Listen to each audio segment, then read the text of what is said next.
Hello, everyone. I am here to talk to you today about why Shavasana, the very last pose in a yoga sequence, is the most important pose, or why it's important in general.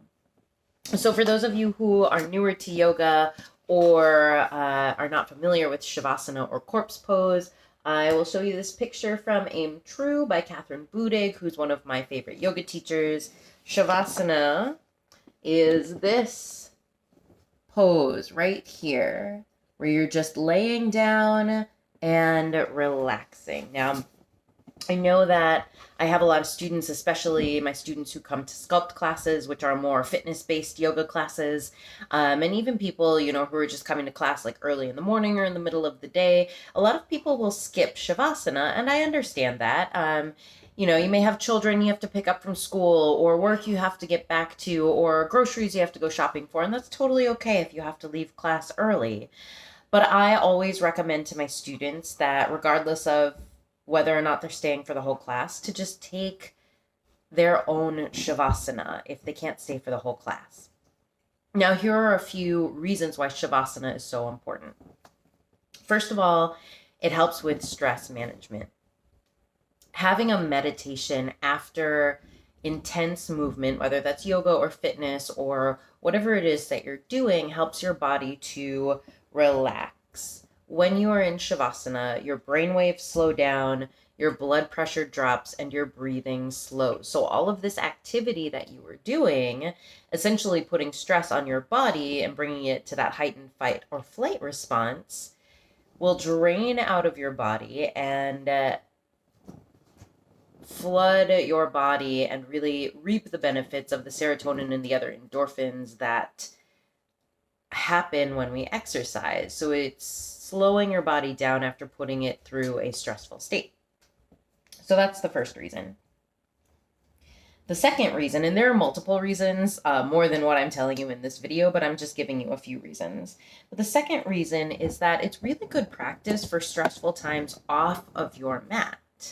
So let's think about things that we go through during the day. Like, we still have this fight or flight response happen with us throughout our day, but it could be from an email that we received from our boss, or a fight that we got into with our partner, or just sitting in rush hour traffic is super stressful.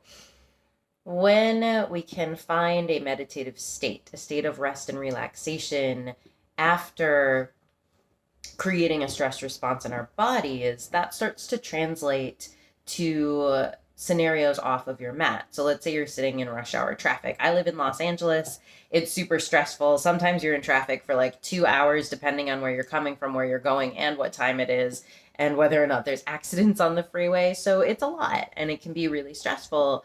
But if you can put yourself into that meditative state while you're in rush hour traffic, going into a conscious Shavasana, if you will, that helps slow down your breathing, slow down your blood pressure. It will help keep you healthier and more well in the long run. I have my cute little dog, Bo, here. Say hi, buddy.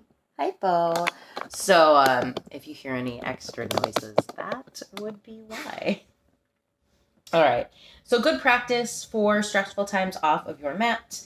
The other thing that Shavasana really helps with is interoception.